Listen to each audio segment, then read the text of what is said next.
Welcome to another edition of the Buttercom Files, and I would like this time to talk to you about the implementation study of the Australian government, which is rather imminent for its presentation to all of us in the next few weeks.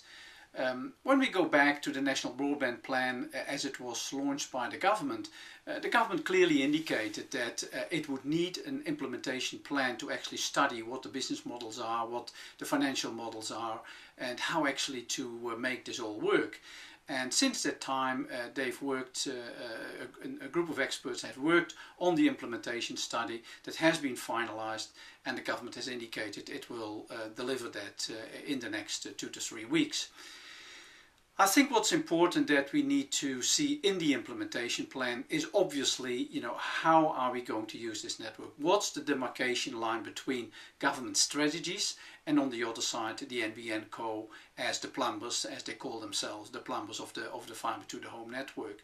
So we do need to know, where are the policies? For example, if you start looking at a telecommunications network such as the NBN, then it's highly unlikely that you can make this economic viable by simply having high-speed internet services to end users.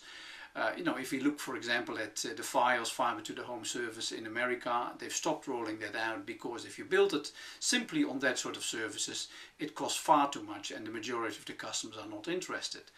The government in Australia knows that, so they are talking about a trans-sector approach, so you can use it for healthcare, education, and all sorts of other government and non-government organizations. But obviously we need to know what the government's commitments are. What are the commitments towards providing that sort of services via the National Broadband Network? Because that is critical information that the companies who are going to run the service need to know in order to make their business model stand up and find out what the best financial models are.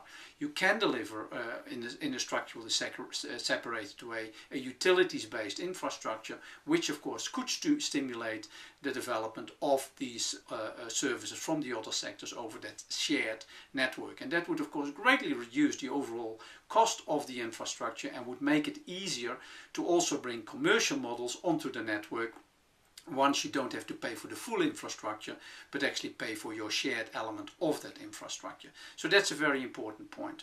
So in that respect, once you actually have worked that out, you know roughly what the excess price is, how much it will cost for a wholesale provider to actually go onto the network. And then obviously you also have to find out, if you are going to run this in this particular way, who are the organizations that are going to use the network. Will there be enough of them? Will there be competition?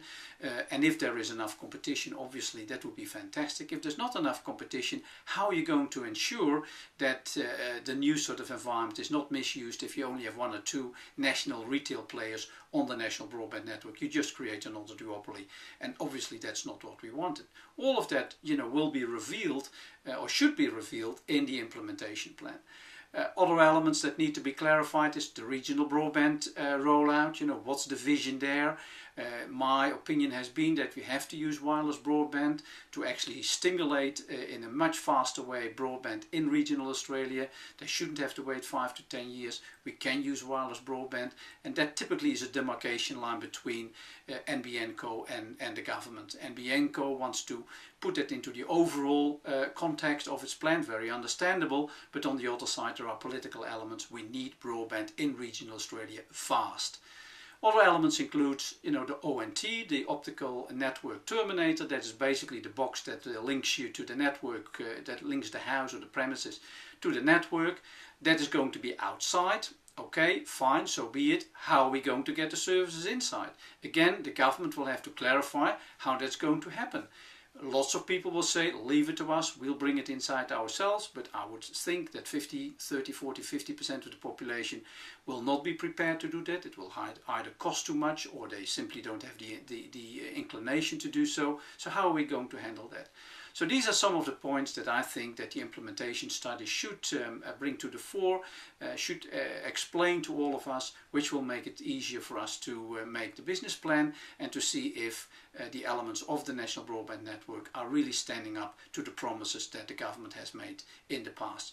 So I'm very much looking forward to the implementation study over the next few weeks. I hope you've enjoyed this edition of the Buddicom Telecom Files. At the end of the clip, of course, there is some more information. This and other information can also be found on our blog, free of charge.